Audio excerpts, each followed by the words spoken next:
biasa ya sudah kita rekam ya. Disiapkan dulu. Siapkan, oke, tolong siapkan. Kelasnya. Sebelum kita memulai pelajaran, maka kita membaca doa. Doa dimulai. Livia Muhammad Fadli, Muhammad Nabil, Muhammad Razak, Muhammad Ashraf, Nida. Gimana semuanya sehat ya? Alhamdulillah sehat. Ya, jadi anak-anak sekalian, sebelum kita masuk ke pembelajaran, kita ice breaking dulu ya. Jadi Bapak itu punya permainan ya. Permainannya apa? Permainannya itu ya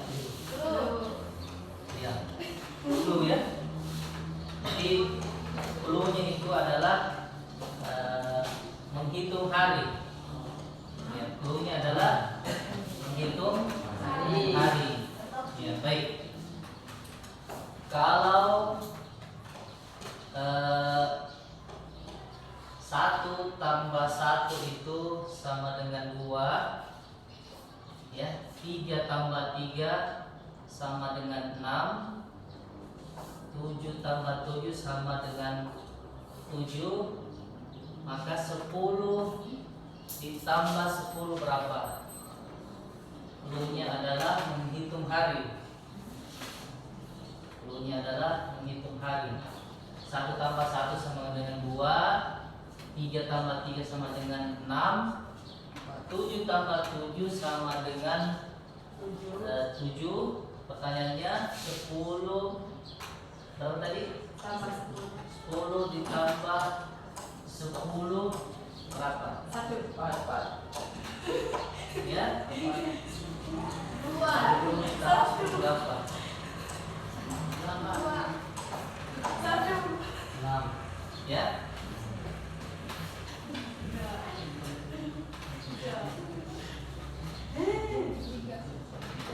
Ya, ya.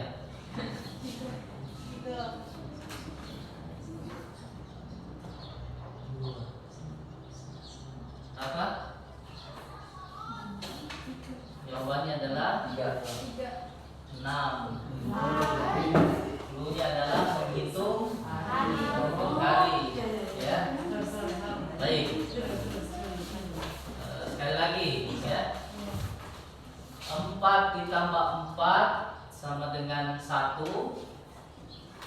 5 ditambah 5 sama dengan 3. 6 ditambah 6 berapa? 6 ditambah 6 berapa? 5.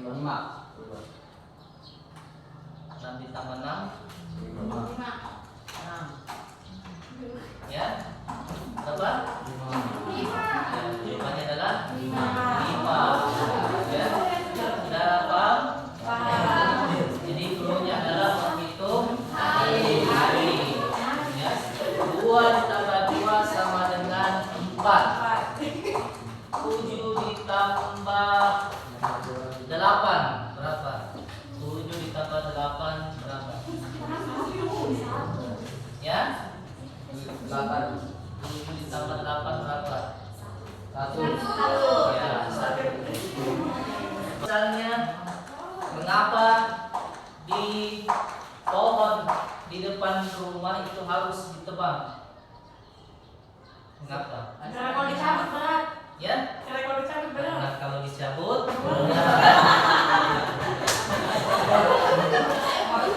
oke ya, jadi kita intinya. Sekarang kita masuk ke pembelajaran. Anak-anak sekalian, coba diperhatikan.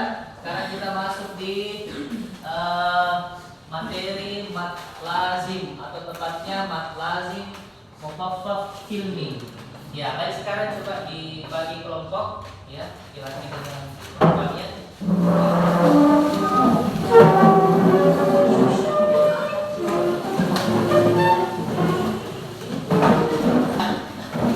Silakan dibuka bukunya ya.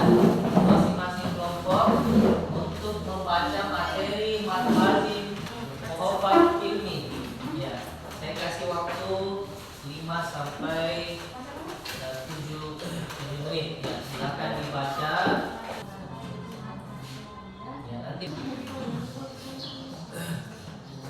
Ya, jadi nanti ada satu kelompok yang mempresentasikan ya apa itu mat lazim mukhaffaf ilmi.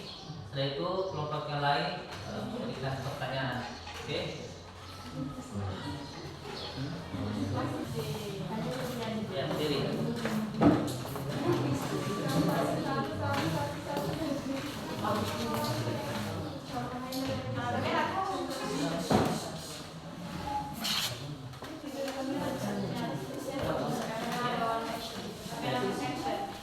Bismillahirrahmanirrahim.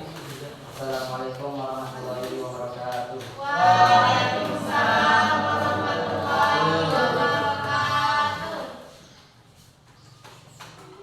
Berdirinya saya di sini untuk mempresentasikan tentang materi yang berjudul mat lazim mukhaffaf. Mat lazim mukhaffaf ilmi. Mat lazim mukhaffaf terbagi menjadi dua, yaitu menggunakan 3 alif atau 6 harokat. Contoh penerapannya kita dapat dalam Quran surah Yunus ayat 51 dan Quran surah dan ayat 91 yang berbunyi al-ana wa qad kuntum bihi tasta'jilun.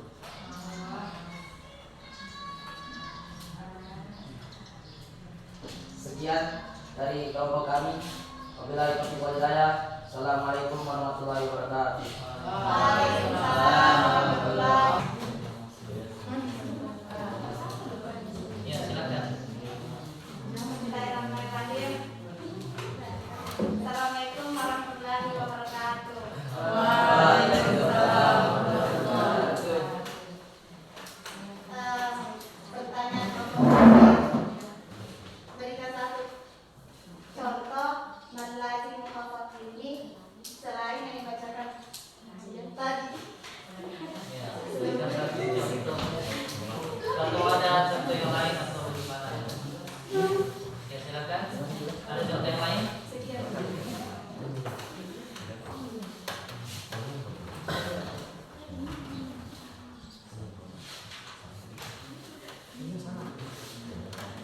Assalamualaikum warahmatullahi wabarakatuh. Waalaikumsalam warahmatullahi wabarakatuh.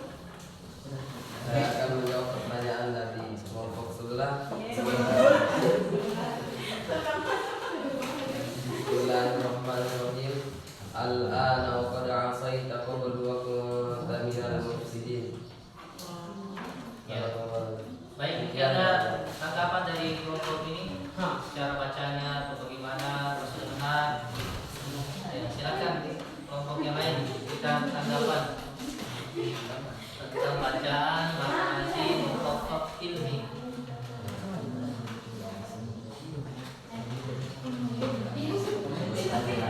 Ya.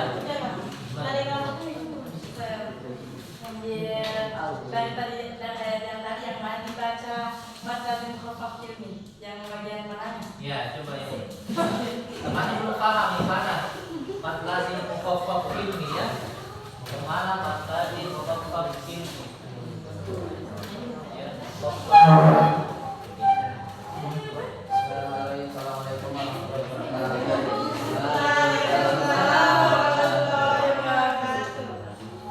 Saya akan menjawab pertanyaan dari kelompok sebelah. Bagaimana cara membaca yang mana? Yang mana itu kan dibaca tadi? Yang mananya?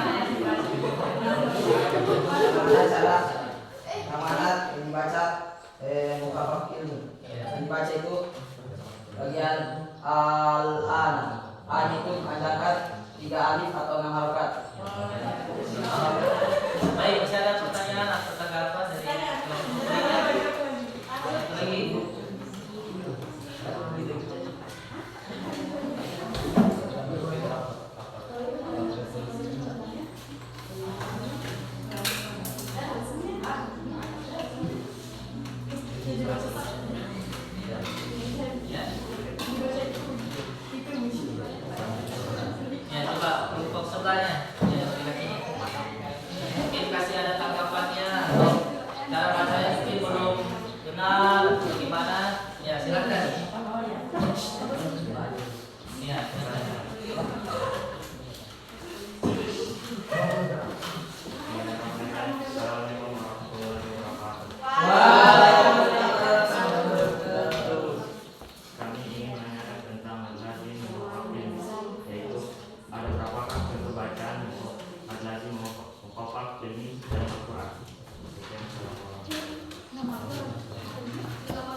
Jadi itu yang dibaca itu dan seperti teman saya tadi menanyakan ada berapa yang bisa dibaca dalam Quran, itu cuma terdapat 2 di dalam Quran surah Yunus. Sekian. Terdapat 2 ya. 2 cuma contohnya saja cuma kalau contohnya 1 saja ya. Tapi dalam berapa tempat? 2 ayat. 2 tempat ya. Ya baik Pak, masih ada lagi pertanyaan? Silakan.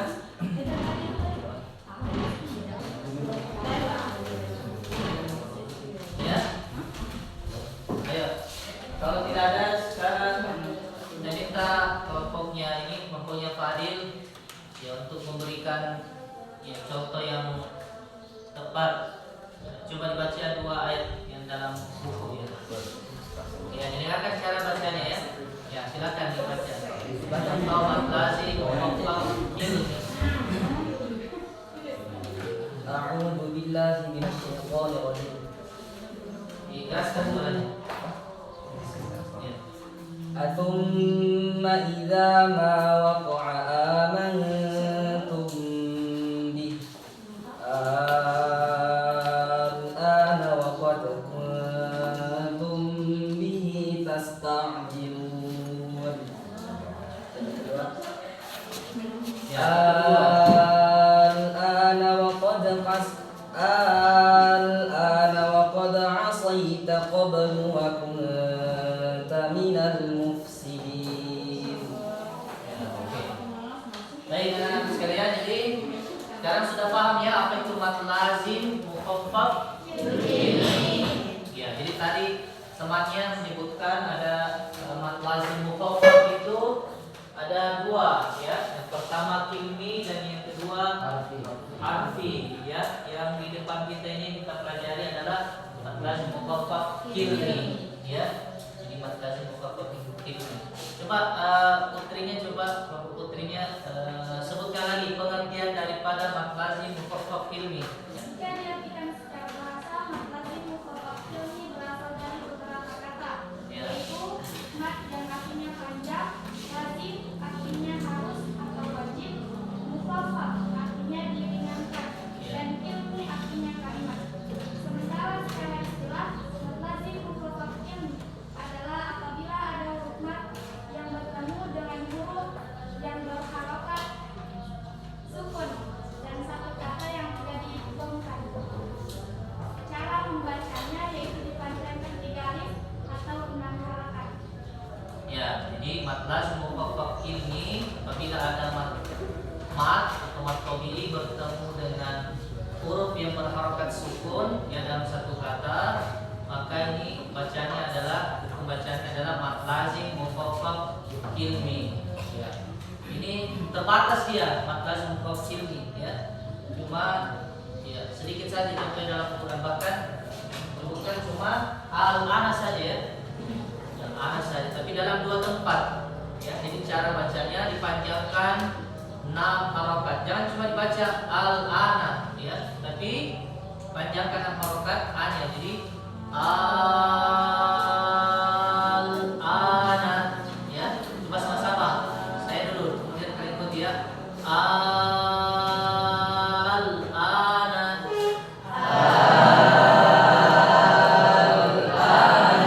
Ya, coba kelompok di sebelah ini. Di belakang. Coba. Al-ana. Al-ana. Ya, 6 harokat. Ya, kelompok ini.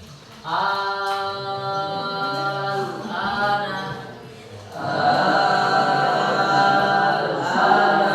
Ya, putrinya. Baik, kita lanjut ke saudaranya ya, atau yang kedua bentuk mukhaffaf harfi ya. Mat lazim mukhaffaf harfi ya. Saya kasih kesempatan atau saya kasih waktu. Ya, kita selesai.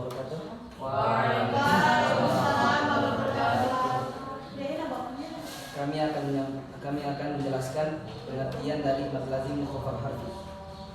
Secara bahasa, mad lazim mukhaffaf harfi berasal dari beberapa kata, yaitu mad yang artinya panjang, lazim artinya harus atau wajib, mukhaffaf artinya diringankan, dan harfi artinya huruf.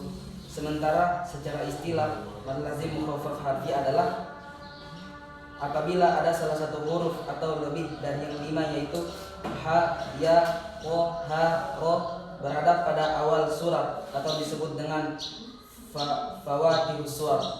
Mad lazim mukhaffaf harfi dibaca ringan dan dipanjangkan satu alif atau 2 harokat. Contohnya Tosin, alif lam ro, kaf ha ya ain shad.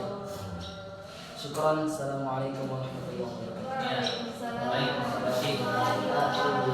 silakan kelompok lain memberikan tanggapan, masukan atau pertanyaan tentang mad lazim.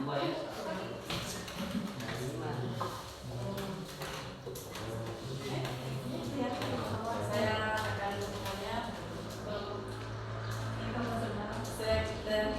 saya akan mewakili kelompok ini dengan mengajukan pertanyaan. Apa yang dimaksud dengan fawatihus suwar? Ya, Saya silakan. berikan contohnya. Saya akan jawab. Ya, apa maksud fawatihus suwar? Baca juga fawatihus suwar. Assalamualaikum warahmatullahi wabarakatuh. Waalaikumsalam warahmatullahi wabarakatuh. Kami akan menjawab tentang pertanyaan dari kelompok sebelah. Bahwa tiwaswan ialah awal kalimat dalam suatu surah yang biasanya kita dengar, yaitu Yasin. Tanyakan silakan. Ya, masih ada. Ya, silakan lagi. Apa perbedaan mukhaffaf ilmi dan mukhaffaf? Ya, apa perbedaan mukhaffaf ilmi dan mukhaffaf harfi? Ya, mungkin bisa dikasih penjelasan apa bedanya? Ya, silakan. Ya, silakan. Waalaikumsalam. Saya akan menjawab tentang pertanyaan kelompok sebelah tadi. Perbedaan lazim mukhaffaf ilmi ialah dari segi bacaannya, yang dimana lazim mukhaffaf ilmi cara bacanya dipanjangkan 3 alif atau 6 harokat, dan biasanya kalimatnya tidak diawali pada awal surah. Sedangkan lazim mukhaffaf harfi ialah kalimat yang dibaca ringan atau dipanjangkan 1 alif atau 2 harokat, dan kalimat tersebut biasa berawal pada awal surah. Ya, terima kasih. Ya. Ya. Ya, masih ada pertanyaan? Masih ada pertanyaan?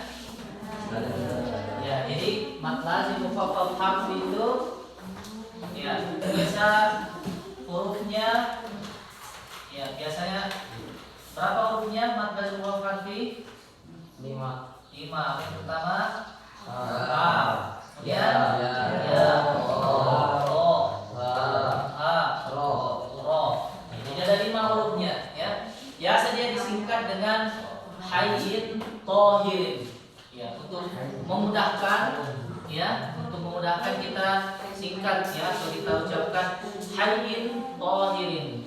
Ya, coba sama-sama. Hayyin tohirin. Hayyin tohirin. Ha ya ko ha ro. Ya, ha ya ko ha ro. Hayyin tohirin ya.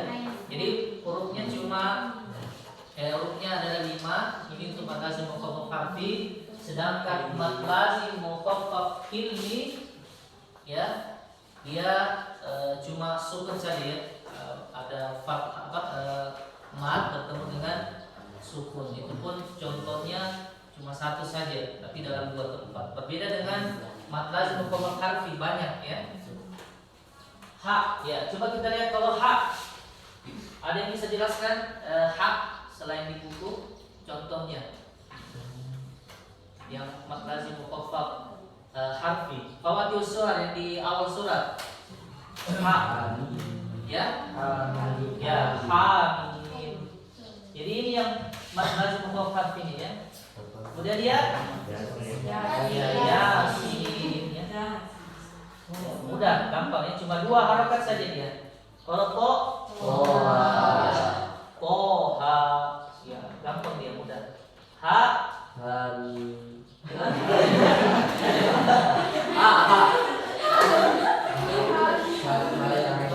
ya, ada di buku tadi. Ya, kaf ha ya kaf ha ya ain shad ya.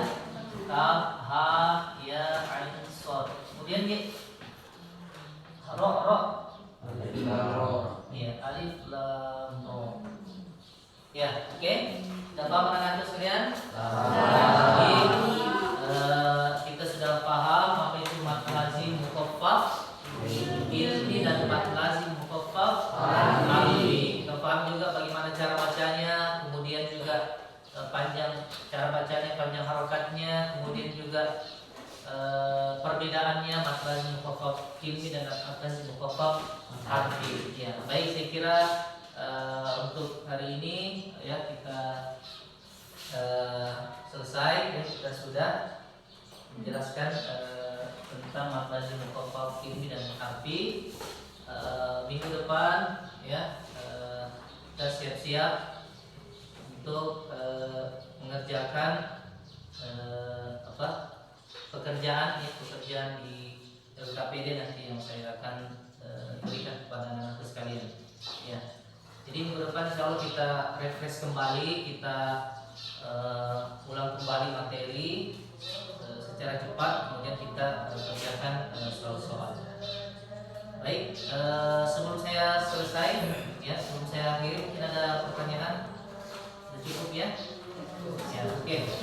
Sekarang kembali ke tempat duduknya masing-masing. Kita sebelum pulang kita berdoa ya. Coba dipimpin kedua kelasnya untuk berdoa. Sebelum kita mengambil pelajaran, mari kita kembali membaca hamdalah dan doa kafaratul majelis.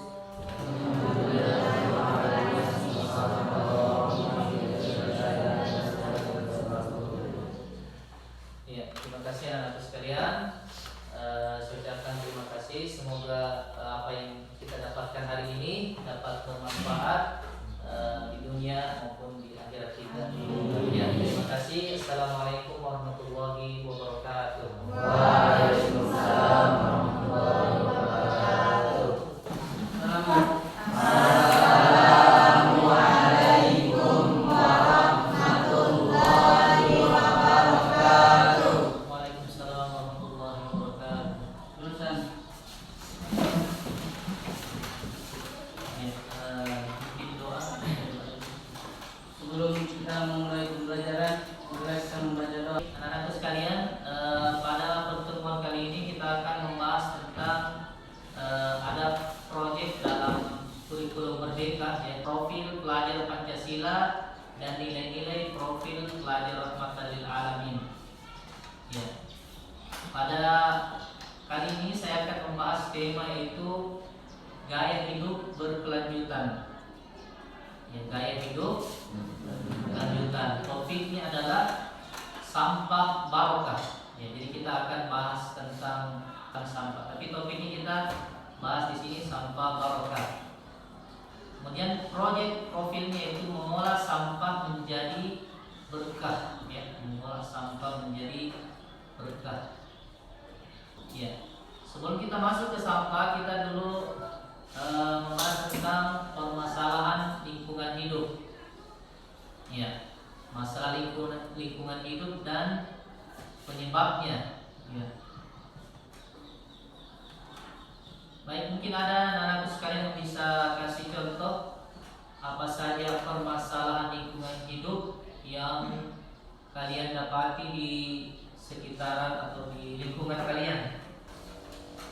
Ya, jadi diantaranya adalah polusi, ya, diantaranya adalah polusi udara, ya, kemudian pencemaran lingkungan, ya, kemudian juga polusi air, tanah, ya, kalau kita di tempat kita ini, ya, kita bisa saksikan polusi udara ya.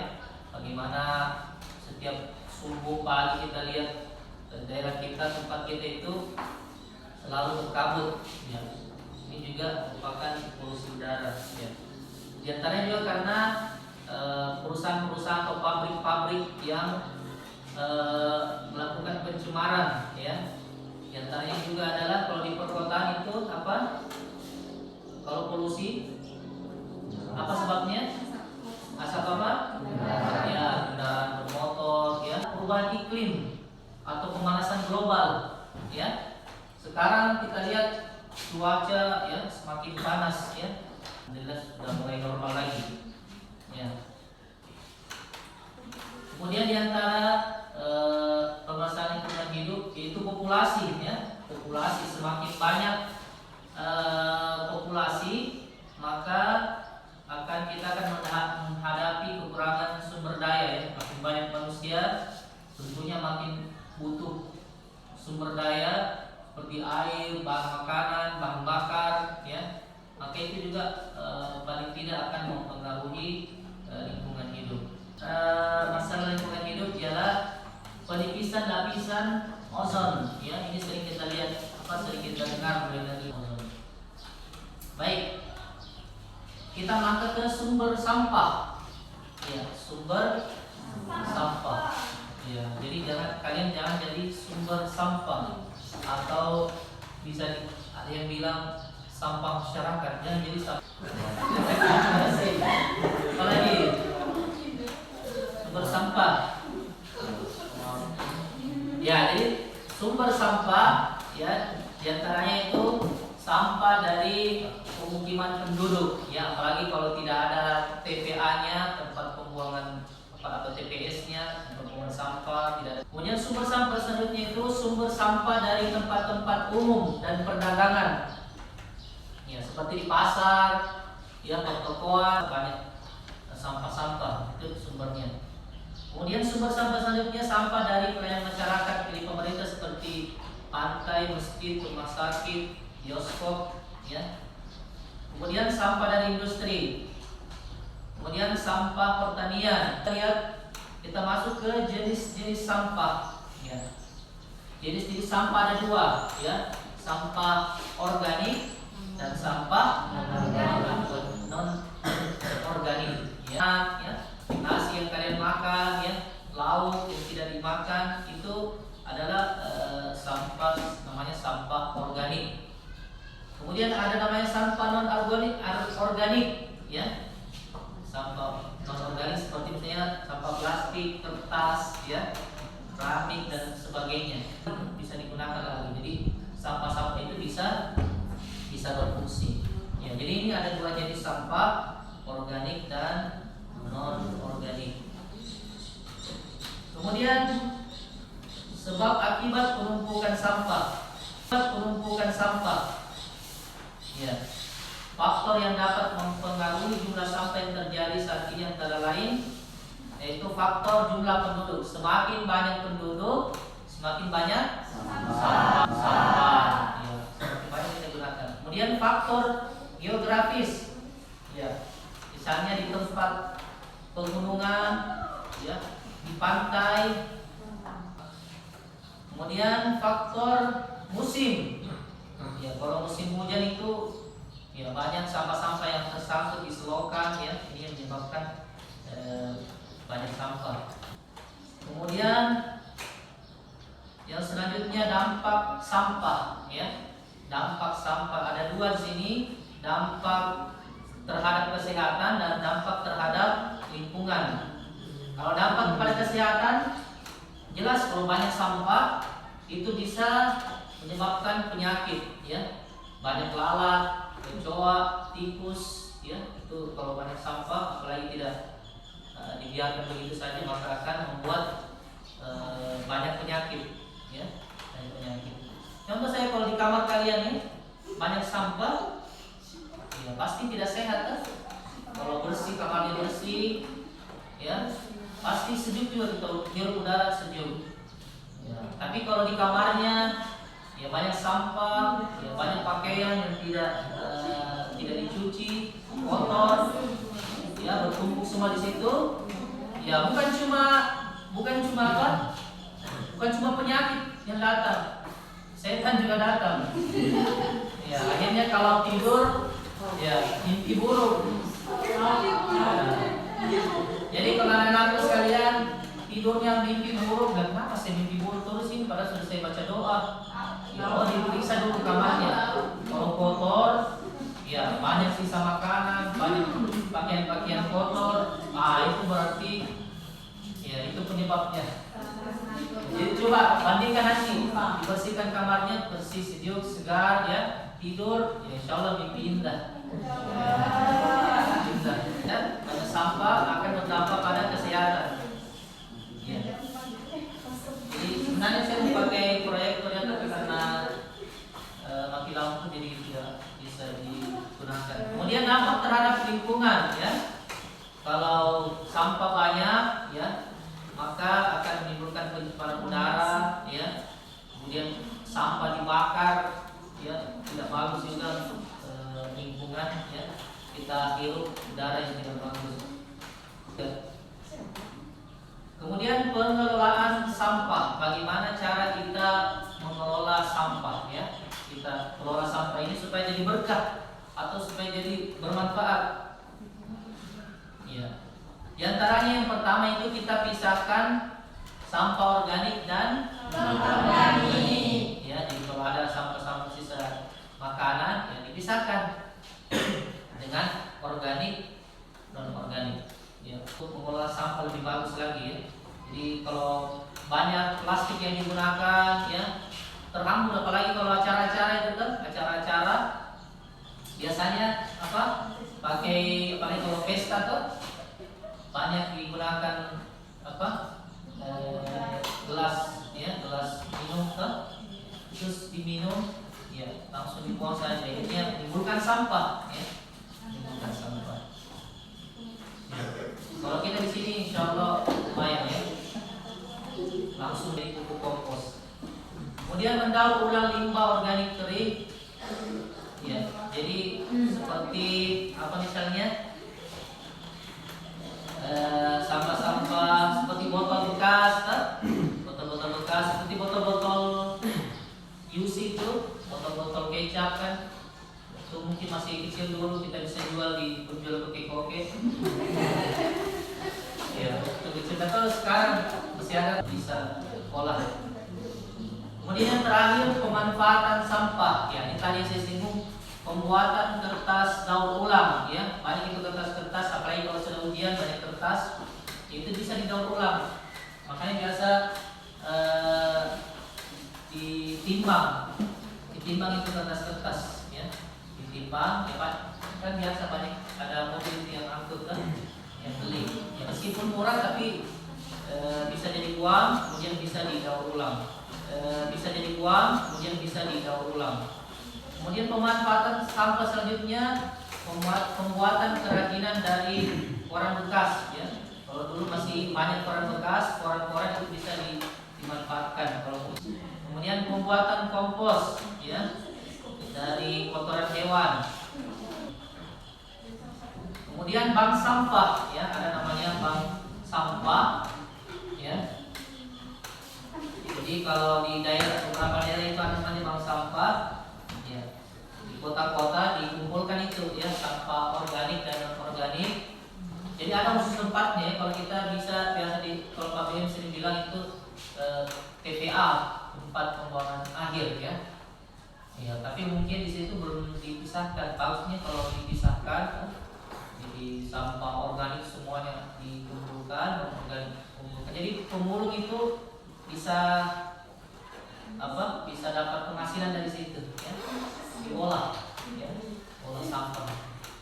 Jadi ini permasalahan sampah, anak-anak sekalian, adalah permasalahan yang sangat urgen, ya. Jadi kita jadikan lingkungan kita ini menjadi lingkungan yang bersih dengan mengolah sampah menjadi sampah yang berkah. Jadi TPA, jadi sampah-sampah itu dibuang di TPA. Tapi kalau misalnya pemerintah daerah tidak ada respon, ya maka mungkin ya Pak nanti usahakan supaya kita punya sendiri, ya. TPS, kemudian TPA supaya tidak usah lagi dibuang di sana, ya, jadi dibakar lagi. Jadi memang ada khusus tempatnya, ya. Kalau bisa dibedakan organik dan sampah non organik. Baik, anak-anak sekalian, sekian ya. Terima kasih atas perhatiannya. Semoga kita bisa manfaatkan sampah-sampah yang ada, ya. Mulai dari hal kecil saja, ya. Kita di kamar ada sampah kita pungut, ya. Kalau jalan ke jalan pungut sampahnya, ya. Saya dulu waktu SD, ya. Baik, terima kasih saja.